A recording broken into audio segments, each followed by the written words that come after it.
नमस्कार प्यारे बच्चों। आज हमारी HSSC की 21वीं क्लास है। अब हम HSSC की क्लासेस में सबसे पहले कंप्लीट इंग्लिश का अध्ययन करेंगे। सबसे पहला इंग्लिश का टॉपिक लिखो नाउन। नाउन यानी कि संज्ञा। शब्द के जिस रूप से व्यक्ति, वस्तु, स्थान, भाव, नाम आदि का बोध, अर्थात a noun is the name of a thing, place और person is known as noun. Noun के टोटल 5 भेद होते हैं। 5 काइंड ऑफ द नाउन। सबसे पहले प्रॉपर नाउन होती है, फिर उसके बाद कॉमन नाउन होती है, फिर उसके बाद अब्स्ट्रैक्ट नाउन होती है, और उसके बाद कलेक्टिव नाउन होती है,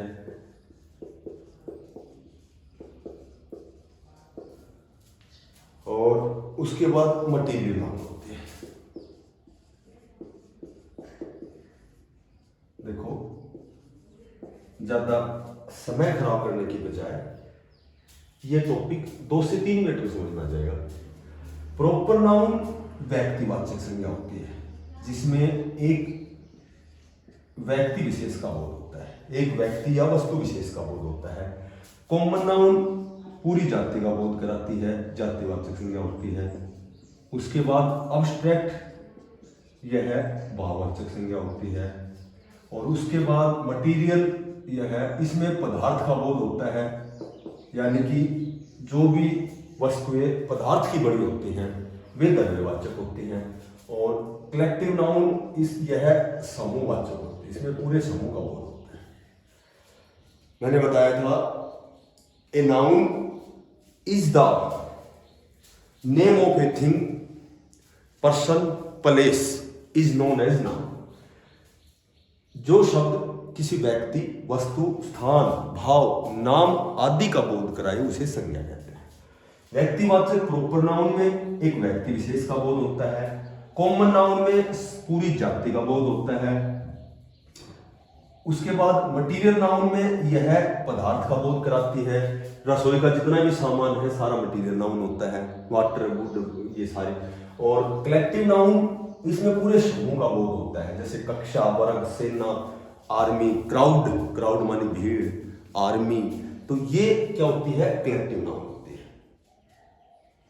जैसे क्लास, क्लास ये कक्षा है, ये समूह का बोध कराती है। तो प्रॉपर नाउन किसी एक व्यक्ति, वस्तु विशेष का, जैसे मैं कहूं कि गंगा, गंगा केवल एक नदी है, ठीक है। जैसे मैं कहूं कि हिमालय, हिमालय यह एक पर्वत है। जैसे मैं कहूं कि राम, पार्टिकुलर एक व्यक्ति का बोध कराती है। ये सारी प्रॉपर नाउन होती है। कॉमन नाउन में जैसे रिवर, नदी, सभी नदियों का बोध कराती है। जैसे मैन, आदमी, सभी मनुष्यों का बोध कराता है, ठीक है। जैसे मैं कहूं कि कोई भी बुक कह दूं मैं, पुस्तक, अगर मैं कहूं कि हिस्ट्री की बुक या मैथ बुक, मैथमेटिक्स की बुक, तो वो प्रॉपर नाउन होगी। बुक, पार्टिकुलर बुक पूरी पुस्तकों का बोध कराता है। उसके बाद मटेरियल नाउन, मटेरियल नाउन में ये कह सकते हो कि यह किसी पदार्थ की बनी हुई वस्तुएं होती हैं, पदार्थ का बोध कराती हैं।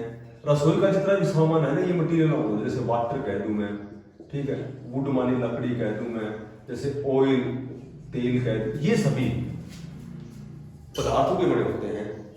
जैसे डायमंड, जैसे सिल्वर, जैसे मिल्क, तो ये सभी मटेरियल नाउन होते हैं। जैसे डायमंड भी हो गया, सिल्वर हो गया, तो ये सभी मटेरियल नाउन होते हैं। उसके बाद कलेक्टिव नाउन, कलेक्टिव नाउन में पूरे समूह का बोध, जैसे क्राउड, ठीक है, जैसे क्लास, जैसे आर्मी, ये सभी समूह का बोध कराते हैं। उसके बाद बच गया अब्स्ट्रैक्ट नाउन। एक तो एक नोट करके तो ये लिखो सबसे पहले, जो सबसे इंपॉर्टेंट है कंपटीशन लेवल की, कि जो मटेरियल नाउन होते हैं, जितनी भी मटेरियल नाउन होती हैं जो पदार्थ की बनी होती हैं, इनसे पहले ओमिशन आर्टिकल बोल लो या नो आर्टिकल बोल लो, यानी कि इनसे पहले किसी भी आर्टिकल का, आर्टिकल होता है ए, एन और द, किसी भी आर्टिकल का प्रयोग मटेरियल नाउन से पहले नहीं होता। एक लाइन तो ये लिखो, सबसे इंपॉर्टेंट लाइन है कि किसी भी आर्टिकल का प्रयोग मटेरियल नाउन से पहले नहीं होता। जितने भी पदार्थों का बोध कराते हैं, पदार्थ से बने होते हैं, वे जितने भी शब्द हैं उनसे पहले किसी भी आर्टिकल का प्रयोग नहीं होता। अच्छा, अब आ गई अब्स्ट्रैक्ट नाउन। ये सबसे इंपॉर्टेंट, इसलिए मैंने सबसे लास्ट में बता रहा हूं इसको, कि जो भाववाचक संज्ञाएं होती हैं, इनको आप गांव की भाषा में समझो,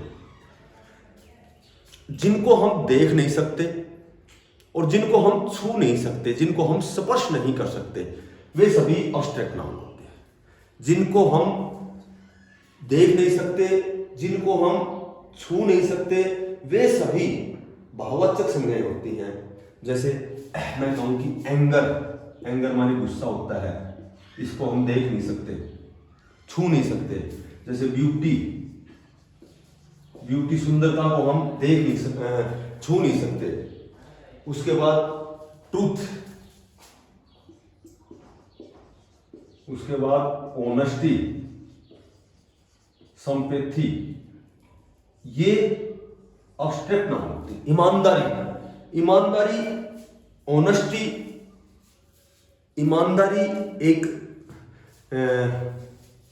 अब्स्ट्रैक्ट नाउन है, क्योंकि हम किसी की ईमानदारी को छू नहीं सकते। संपैथी, सहानुभूति, सहानुभूति को हम छू नहीं सकते, सहानुभूति को हम देख नहीं सकते। ठीक है, तो ये भाववाचक संज्ञा होती है। अब भाववाचक संज्ञा की एक खास बात बताता हूं कि ये नोट करके लिखने वाली बात है कि जो भाववाचक संज्ञाएं हैं वे हमेशा एक तो एक वचन में प्रयुक्त होती हैं और एक ये न्यूट्रल जेंडर में प्रयुक्त होती है। न्यूट्रल जेंडर समझते हो? नपुंसकलिंग, यानी कि ना तो स्त्रीलिंग में प्रयुक्त होती है भाववाचक संज्ञा, ना पुल्लिंग में, ये नपुंसकलिंग में प्रयुक्त होती है। ये न्यूट्रल जेंडर के रूप में प्रयुक्त होती है। एक खास बात और है कि अब दो तीन लाइन है ना, नोट करके लिखनी है तुम्हें, वो कंपटीशन लेवल की है, ये तो नॉर्मल सी बातें हैं।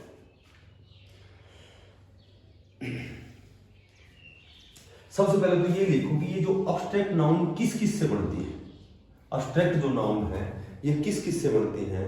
ये एक तो वर्ब से बनती है अब्स्ट्रैक्ट नाउन, ठीक है।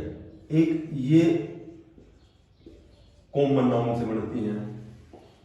जो भी अब्स्ट्रैक्ट नाउन है एक तो वर्ब से बनती है, एक कॉमन नाउन से बनती है, और एक ये एडजेक्टिव से बनती है। एडजेक्टिव होता है विशेषण, विशेषण जो शब्द संज्ञा और सर्वनाम की विशेषता बताए। ये जो अब्स्ट्रैक्ट नाउन है वर्ब से बनती है, कॉमन नाउन से बनती है और एडजेक्टिव से बनती है। एडजेक्टिव होता है विशेषण। उसके बाद में प्रॉपर नाउन की खास बात यह है कि जैसे राम, श्याम, मोहन, ये सभी प्रॉपर नाउन होते हैं, लेकिन